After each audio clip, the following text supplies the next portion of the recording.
see behind me, and on the last video, the car didn't act right, and I had made mistakes, and we'll get into that. So on the first run that I did, I was basically just feeling the car, feeling the track, just trying to get how everything's going. So I ran 10 psi in the tires, which is my go-to just to start off, and I ran the track. No two-step, no preload suspension, none of that. So I ran it, ended up running a 11.6 and at 126 miles an hour. So the best time I've ever gotten and the best mile per hour I've ever gotten right off the bat with really bad track conditions. I talked to multiple other people and they all said the same thing. The track conditions were horrible. So whenever I went back to the pits, I just brushed over the data logs, see if anything stuck out, if anything was wrong. And the intake temps were super high, about 175 degrees. So it was still pretty hot at that time of the day. So I just didn't want to run it real hard until the end of the night when I knew, the air temps were cooling, which by the time that I did the second run, it cooled off about 15 degrees or so. So I was fine with that. So I dropped the tire pressure down to 8 psi. I turned the two-step on, set it at about 4,000, and I marked the tires. So just trying to get that 60-foot time down. The best I'd ever done before that was, I think, 1925, I think, was the best 60-foot I had, which I knew I needed to improve. So that's basically what I was trying to really concentrate on. So I switched lanes, went to the left lane on the second run. I two-stepped it, felt good. First, second, felt good. Third gear felt good. Now this whole time it's pulling me to the left side of the track. So I am literally just steering like this the whole time, just trying to get away from the wall. Hit fourth, it's still trying to pull me towards the wall. And I, for some reason, just lost concentration. I went back to the way that I used to have the car, and I went to shift into fifth. As soon as I hit fifth, I knew what I'd done. I shifted back down to fourth, took off again.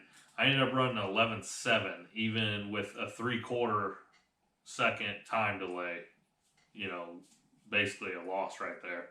Ended up running like 116 miles an hour, but I knew I messed up.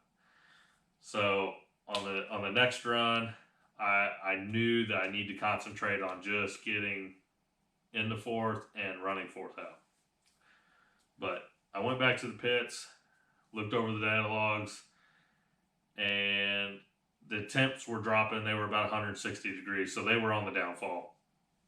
And then I checked the tires. The tires had spun like an inch on one side and a half inch on the other side, but the 60-foot went down to like a 1.8.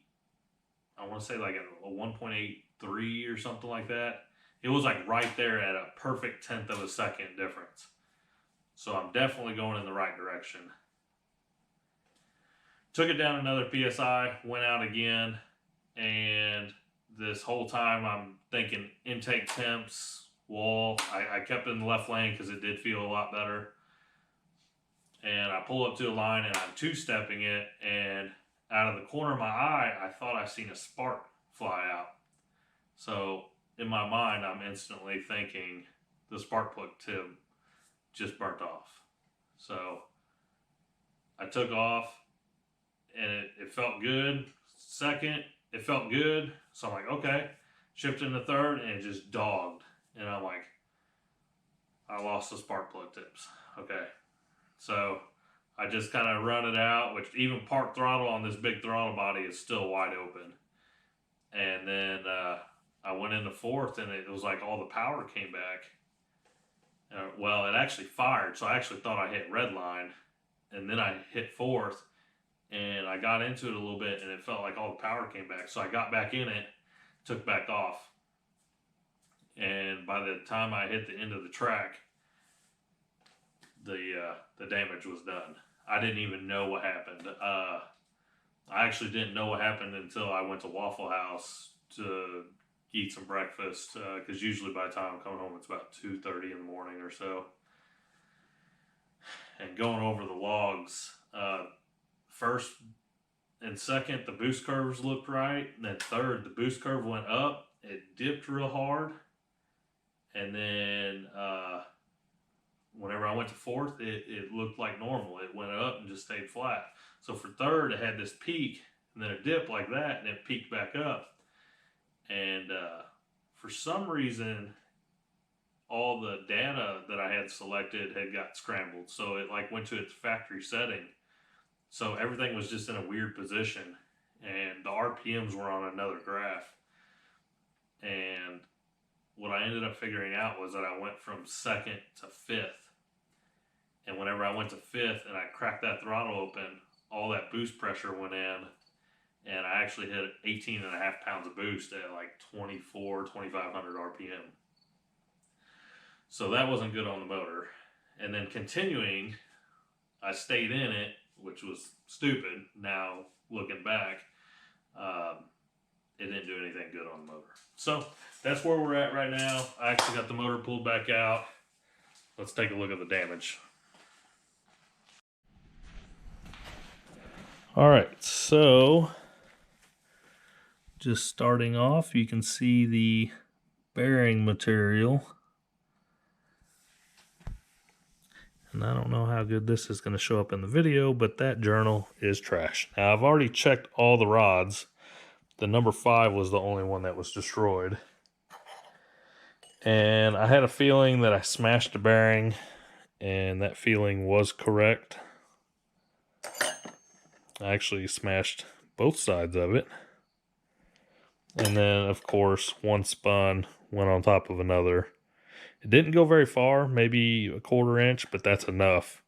And it scarred up the rod too. So the crank is trash, the rod is trash, and the bearings. Now, luckily I have a new set of bearings over here. I emailed the guy that sold me the rods because he actually sells these, and I asked him if he would sell just one rod. And then I actually have emailed probably 2 or 3 people about new motors. So I think it's going to be faster to just start fresh with a new motor. It's not that this motor is trash.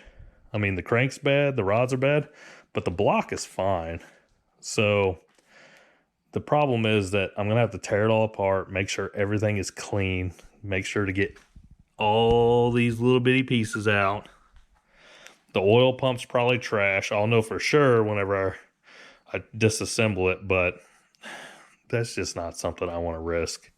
So just starting off with a fresh block is probably just going to be the way to go. Plus, I think I'll be able to do it faster, get the car back on the road, because fall is right around the corner, and that's the best time to drive this car. I don't think I've had this car running in a fall since I've had it, so I definitely want to get that done. That's where we're heading. And yeah, what a learning experience. I've actually never had that happen before. I've never had a 2nd to 5th shift happen like that. So this was definitely a learning experience and a costly one. So, you know, those costly ones, they hit a little bit harder. So I think that'll be it for tonight. We'll catch you guys in the next video.